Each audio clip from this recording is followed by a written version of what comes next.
Hello বন্ধুরা, তো আজকে সকাল সকাল বেরিয়ে গেছি আমাদের কিছু দরকারে। তো আজ ছিল রবিবার, আরাধ্যা স্কুলও ছিল না, ছুটি ছিল, তাই চলে গেছিলাম আরাধ্যাকে নিয়ে একটু কাজেই। তো কাজটা যদিও হলো না, বাট ঘুরে আসাটা হলো। এটা ছিল আমাদের গোয়ালপাড়ার ওদিকে রাস্তা। দেখো কোপায় কি জলের অবস্থা, মানে এত সুন্দর লাগছিল দাঁড়িয়ে দেখতে, কি বলবো তোমাদের, ভীষণ ভালো লাগছিল কোপায়ের এই জলটা দেখতে। যে এদিকে বিভিন্ন দোকানপাট বসতো সেগুলো কিন্তু জলে পুরো ভরে গেছে একদম।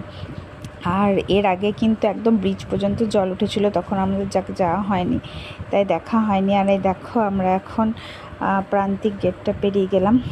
তো তারপরে যাচ্ছি কঙ্কালীতলার উদ্দেশ্যে। ইচ্ছা ছিল ওখানে চান করবো, বাট এত নোংরা জল আর এত জল ছিল। একটা গ্রামের ভেতর দিয়ে যাচ্ছি, তো আরেকটা জায়গায় ব্রিজে যে প্রচুর জল, কঙ্কালীতলার আগে আদিত্যপুরের ওখানটায়, তো ওইটাই দেখবো বলে যাচ্ছি। দেখে নিয়ে তারপর কঙ্কালীতলা যাব। তো অ্যাট লাস্ট কিন্তু স্নানটা করতে পারিনি, কারণ এত নোংরা জল ছিল আর এত স্রোত ছিল জলের, তো স্নানটা করতে পারিনি।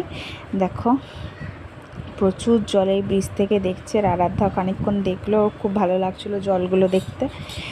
তো ওইখানে খানিকক্ষণ দাঁড়িয়ে আমরা একটু জল দেখলাম, কতজন ওই পাশে মাছ ধরছে সেগুলোও দেখছিলাম। আর বিভিন্ন জায়গায় কিন্তু অলরেডি বন্যাও হয়ে গেছে। আর দেখো সরি, কঙ্কালীতলাতে অলরেডি চলেও এসেছি। আর এসেই একদম চলে এসেছিলাম নদীর এখানটায় স্নান করব কিভাবে দেখতে। দেখো কতটা জল রয়েছে, স্রোতটা কতটা আমি বোঝাতে পারছি জানি না, কিন্তু প্রচুর জল ছিল আর প্রচুর নোংরা জল, যার জন্য ওখানে আর স্নানটা করতে পারিনি আমরা।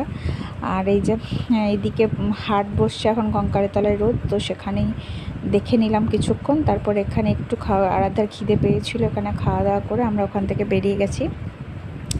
তো ওখান থেকে বেরিয়ে তারপর আমরা চলে এসেছিলাম আর একটা জায়গা, চলো তোমাদের দেখাচ্ছি। আর চারিদিকে রাস্তাঘাটে এত জল ছিল, এত জল ছিল, এমনকি চাষ কিন্তু শুরু হয়ে গেছে। কিন্তু দুদিন আগে জলটা এত বেশি ছিল, বুঝতে পারছি পুরো রাস্তাটা কিন্তু একদম, দেখো গাছগুলো কেমন পড়ে গেছে, রাস্তার ওপরে কিন্তু জল ছিল। তো দুদিন, কালকে বৃষ্টিটা কম হয়েছে আর আজকে প্রচুর রোদ হওয়ার জন্য কিন্তু জলটা একটু নেমেছে, নাহলে কিন্তু রাস্তাগুলো পুরো জলে ভর্তি ছিল। আর প্রচুর জল হওয়ার জন্য চাষও শুরু হয়ে গেছে। আর ওয়েদারটা এত সুন্দর ছিল, কখনো রোদ ছিল, কখনো ভীষণ ছায়া ছিল, যার জন্য ভীষণ ভালো লাগছিল। আর এই যে চলে এসেছি লাভপুর ব্রিজের এখানে। দেখো ব্রিজের এখানটাতে আমরা যাচ্ছি। তো এত রোদ্দুর তখন ছিল না, আমি বুঝতে পারছিলাম না কতটা ভিডিওটা করে তোমাদের দেখাতে পারছি জলটা। আর দেখো প্রচুর জল, প্রচুর জল, প্রচুর জল। আর নদীটার তো কিছুটা অংশ দেখা যেত, আর এটা পুরোটা একদম ভরে গেছে। এমনকি কিছু কিছু তাল গাছ সদ্য যেন ডুবে রয়েছে। দেখো তোমরা দেখতে পাবে কিছু কিছু তাল গাছ সদ্য ডুবে গেছে একদম। তো এতটাই জল ছিল ওখানে। আর ওটা দেখে আমরা আবার ঘুরে চলে এলাম, কিন্তু বাড়ি ফিরতে ফিরতে বেশ লেটই হয়ে গেছিলো। দেখো জল টল দেখে আরাধ্যাও খুব খুশি, অ্যাকচুয়ালি ওর জন্যই বেরোনো, যে ওর জল দেখবো, সবাই জল দেখতে যাচ্ছে, মা চলো। তো এখানে একটা বাগান, একটা আরণ্যক টাইপের